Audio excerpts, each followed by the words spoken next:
welcome everybody to the thing that you've been waiting for all day at PMAC, which is something called the Intergenerational Debate.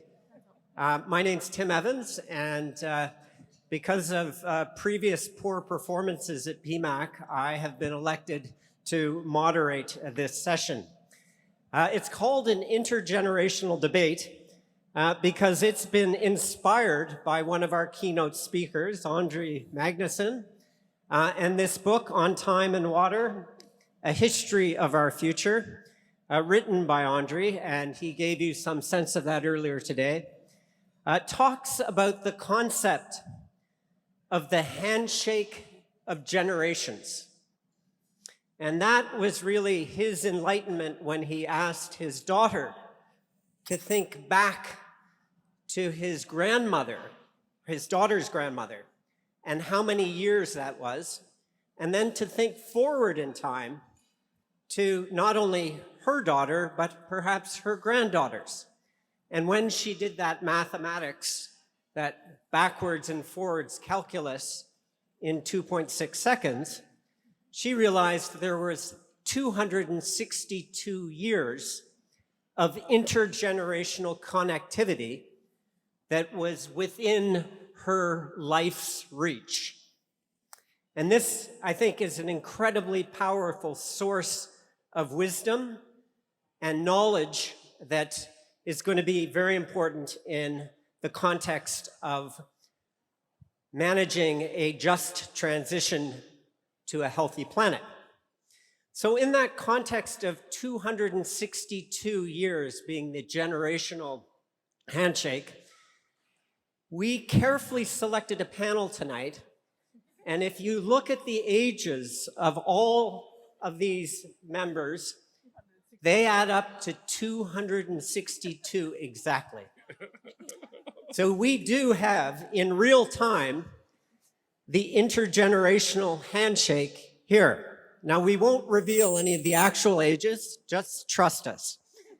And we have excluded the moderator from that calculus because if you included me, it would go from 262 to 362. And we also excluded Dr. Suit from this because if we had included him, it would have gone from 262 to probably 2062 because we know he's been reincarnated so many times.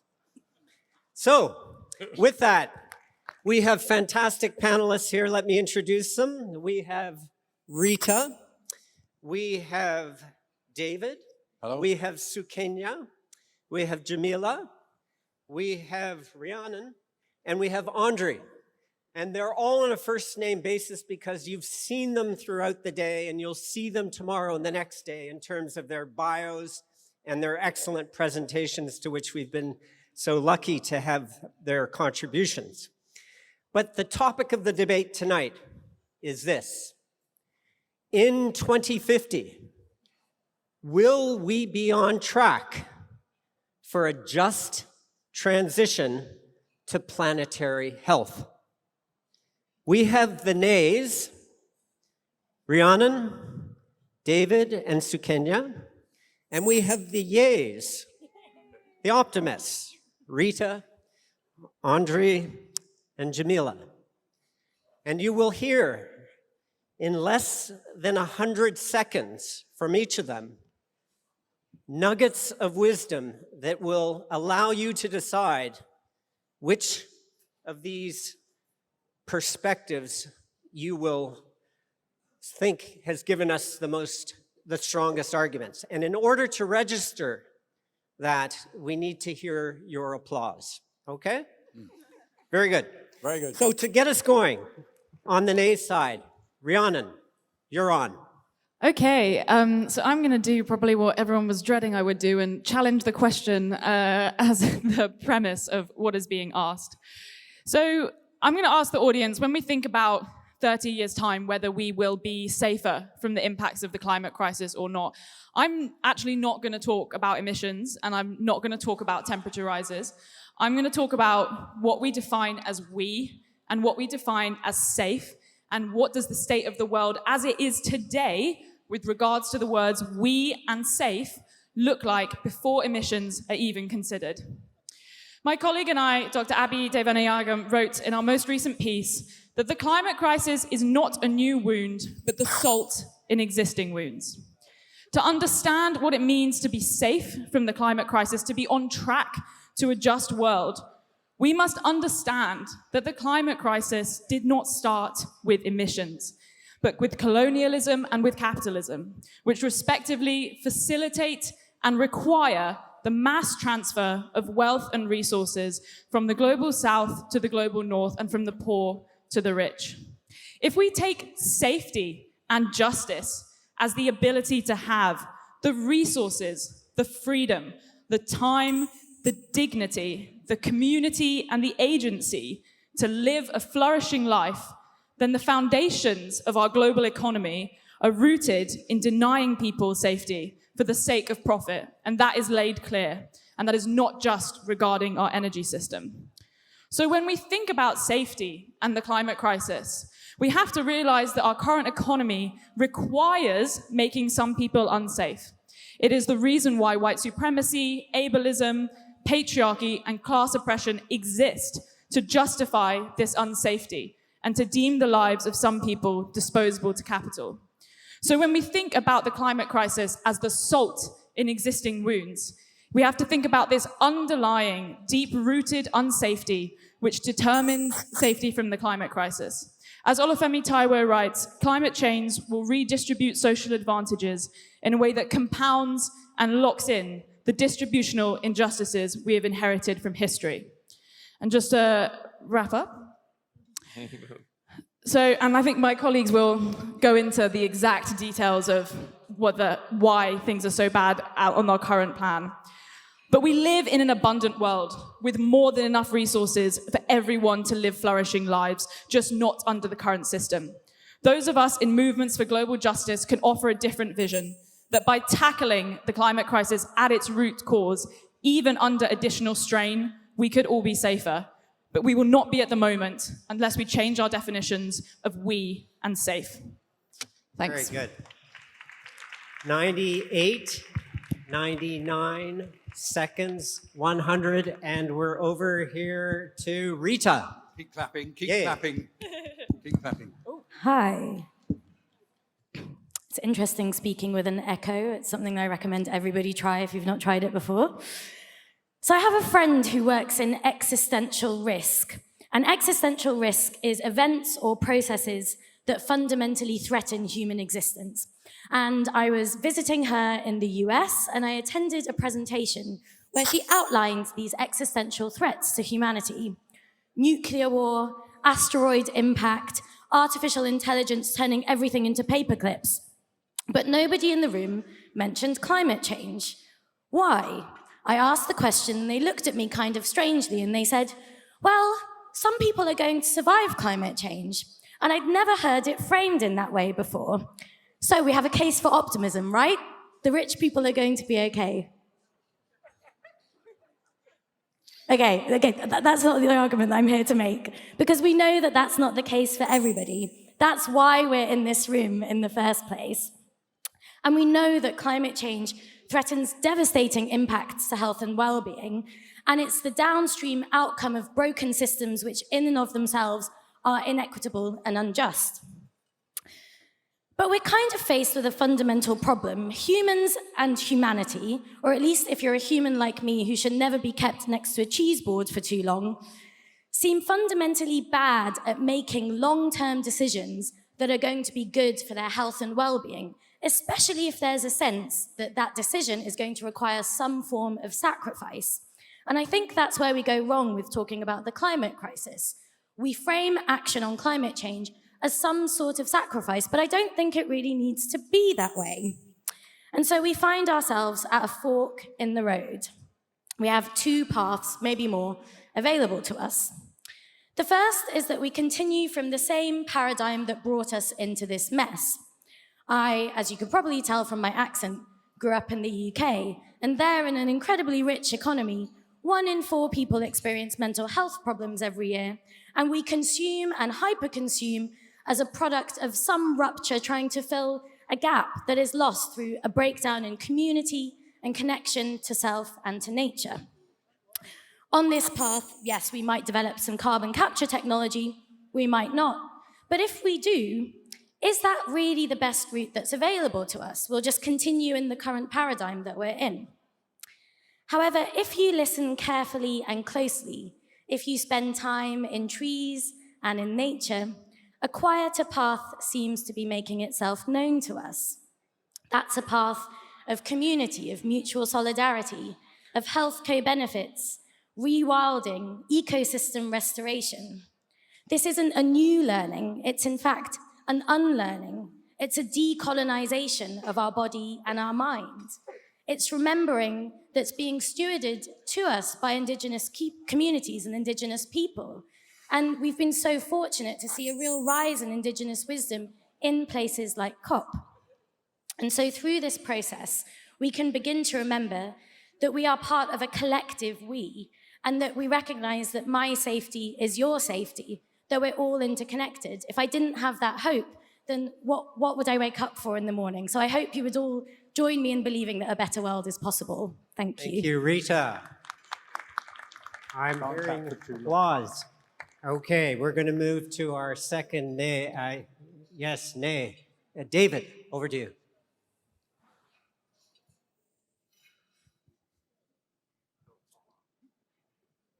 The Prince Mahidol World Conference is exceptional because it tackles incredibly tough issues and it brings people together in a way that is quite unusual. Will there be enough others in the world who can take the spirit of approaching health from a multidisciplinary perspective, approaching health from a people's perspective, approaching health from a planetary perspective to actually make the difference?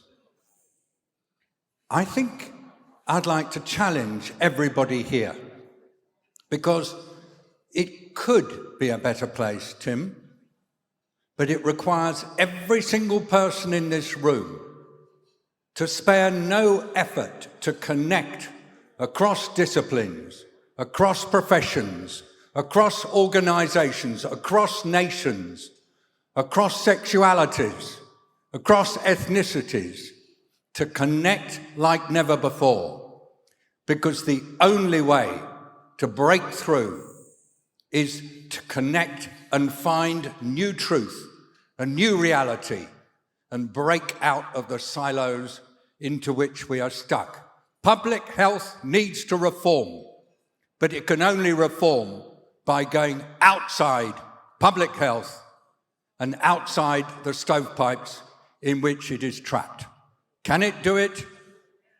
Yes, but it's going to be hard work, and that's my challenge to everybody here.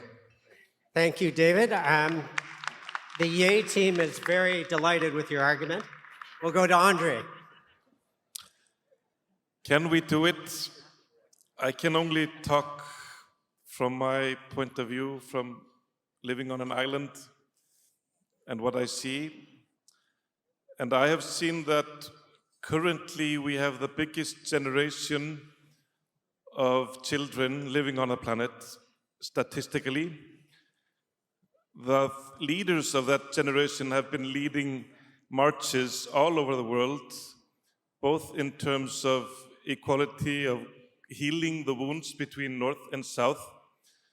And when Greta Thunberg is 50, will she have been working 15 years or 20 years in a motor company? I think the great talents of that generation will all go into this issue. Both the healing of the inequality and then putting all the resources and talent into tackling climate change. We're on an infant stage here. This is the first PMAC that discusses this issue, and more forums like this are actually taking notice. So when I meet young people, I tell them, and they're kind of pessimistic because of the doomism, I tell them, it doesn't matter what you do in your life, If you become a fashion designer, all fashion has to change. If you go into power, if you go into energy, all the source of energy needs to change. If you go into transportation, all transportation has to change. If you go into food, all food has to change. So basically, 30 years from now, when you look back, the world will be almost unrecognizable. And if you choose according to the science and the alignment and the biggest generation of children on the earth, choose in that direction, then that is the greatest force maybe that we have ever seen. There we have it. What do you think? And that brings us to our final speaker on the nay. And Sukenya, I think Andre has just given you an open mandate. What do you say? Absolutely. An open mandate to simply put forward the argument for the nay. And this argument is that if we think about if we think about the planetary transition along the same lines as we think about the development goals, then it is very likely that we have set ourselves for yet another failure. Because the 8 SDGs of 2000 to 2015, which evolved and were refined into the 17 FDGs of 2015 to 2030, they evolved because we failed to act and we failed to achieve the results that we had set out for ourselves. So if we target along the very same lines of global governance and global actions, then it is very likely that the targets we are setting for ourselves for a planetary transition for climate change will be a failure in the next 30 years. Thank you. There we have it. Okay, so I took from Sukenya's remarks that she's a little disappointed with those who were supposed to achieve the Millennium Development Goals by 2015. Jamila, you were leading the MDGs. What do you have to say on the yay? First thing I need to remind everyone, we are the optimists. Next year is the last year of the Gen Zs, or the Gen Zs. And what is the motto of the Gen Zs? We're here to have a good time because we're not going to have a long time. But they come to PMAC and they realize they really want to have a good time for a longer time. And by 2053, they are the leaders in the world. But the alpha that come after them and the betas who are going to be in medical school and in public policy schools are also there because they demand more. So what happens is not only energy renewable, leadership is also renewable, and young people have come to take on the world. And they have made it clear that business as usual is not acceptable. Education has undergone a reform, a revolution. People who are going to medical school now understand economics. They understand that health is linked to society, is linked to environment, is linked to everything else, the energy sector. So, in 2053, when the Gen Zs are leading, the alphas and the betas will make sure that renewable leadership will happen if they don't do the job. So we're going to have a better future with younger leaders. Thank you. Thank you very much. Okay, so there you have it. Now we're halfway through this debate. I'd like to get a sense from the audience. Are you pessimists with these brilliant nays or optimists with these brilliant yays? What is it? The nays, let's hear it. Huh? Very good, very loud. And the yays? Okay, well, I think that's close to a tie. I'm hard of hearing on that side because we're in Thailand. But I would like us to move into actually a much tougher question. And this part of the debate gets tougher because they no longer have 100 seconds to reply. They have 50 seconds because by 2050, the solutions have to be implemented. And the question is this: Will the health sector be a catalyst or a constraint to the achievement of that just transition to planetary health? So we're going to start with those who believe it is going to be a catalyst. And Rita, you are on. 50 seconds. I will tell you a short story about the family medicine practice that I work at in East London. It's called the Bromley by Bow Centre, and it's the first place in the world to start this thing called social prescribing. We have a health clinic, but we also have a vegetable garden, walking club for older people who might be lonely, solar panels, a singing group, a cafe that trains people with disabilities to get a catering qualification, lots of different things all on one site because it sees health as a wider, more holistic approach, something which isn't just about a disease model of health, but something that really takes into account the social determinants. So if we can learn from that model and replicate it across the board, then of course we're going to have sustainable, thriving healthcare systems that can bring us to a just transition. Thank you. Thank you very much. What do people think? All right. Rhiannon, give us the reality. So I think it's great that so many people are optimists and that think the world could be different. But my challenge to the health community is that I don't think the majority of the health community have any idea about how to achieve that change. There are people achieving that change today, but I'll tell you a secret. They are not writing policy briefs for governments who don't care if half the world die. They are not sitting on polite panels. They are on the streets. They are the indigenous people who have averted 25% of the US and Canada's emissions. They are the overwhelming social movements which are fighting for healthcare, which are fighting for the right to life. They are not the health community. This is not where the action is happening, right? And we can see it because we are failing. The world is moving towards eco-fascism, and that is incredibly serious. And the people who are fighting that are on the streets. They are in their communities. They are not in this room. So my argument is not that radical change is not possible, but that if it's going to happen, the health community needs to fundamentally change the way that it approaches change itself.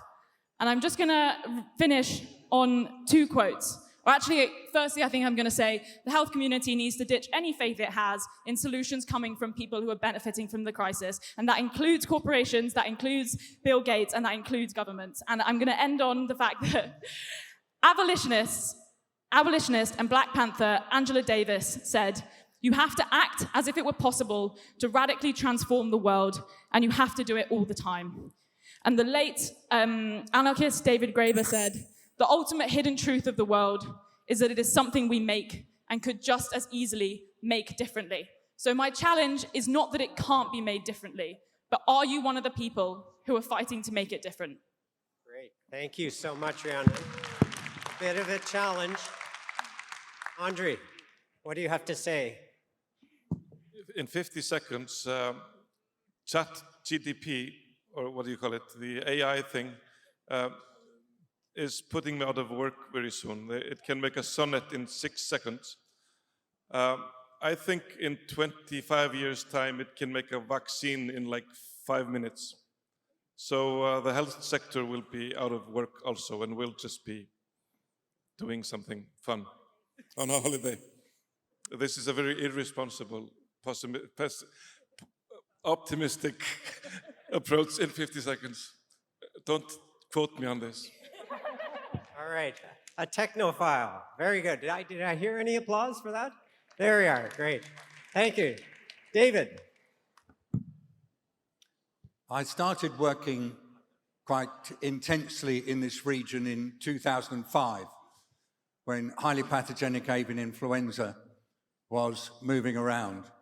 It was in this region that we saw the health sector, human health sector, connect with the animal health sector beautifully with X-rays at village level. It was in this region that the Mekong information system working across countries got developed.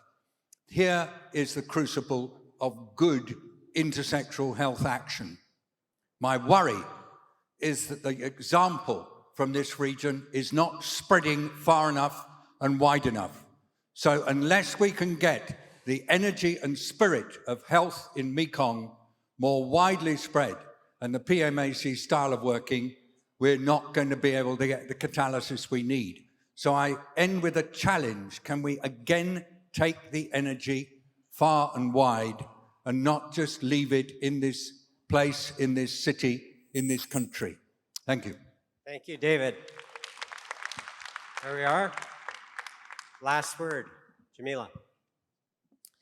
I was a medical school lecturer, teacher for many years, and now I'm getting messages from my former students who tell me that the future is actually in us going back to our roots and our nature, Pachamama, as said before. So I think today at PMAC, or rather this week at PMAC, those who attended PMAC had this wonderful opportunity to visit Nan, to see how you could transform,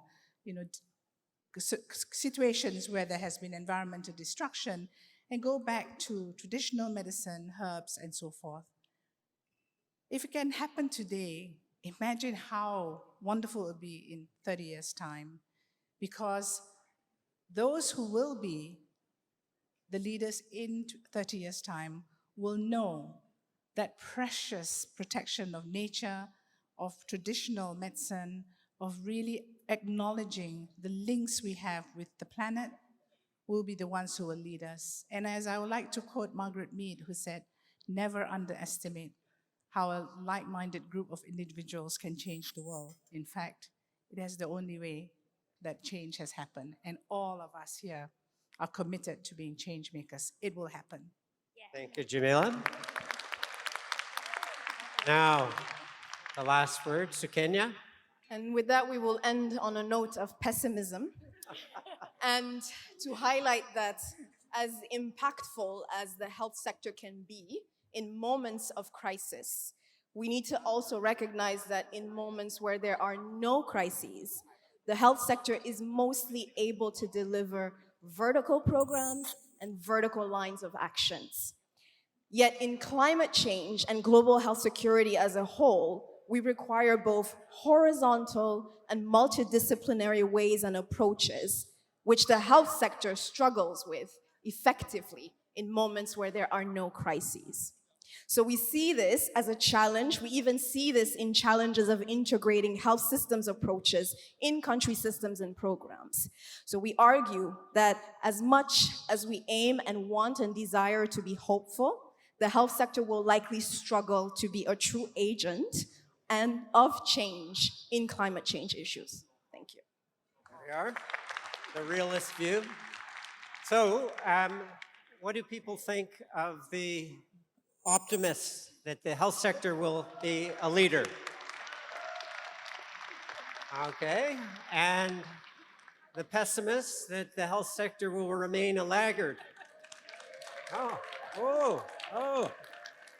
Okay, now we've had the chat GTP do the decibel readings to 260 significant digits, and it looks as if the score is 262 decibels for the nays and 262 decibels for the yays.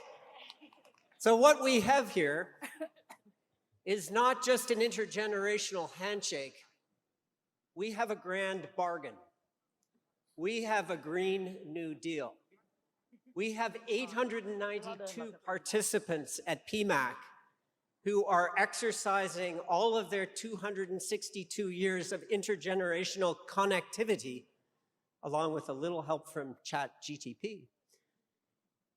And there will be a transformation towards a just planetary health by 2050. With that, thank you very much. Thank you to our debaters, and thank you to PMAC.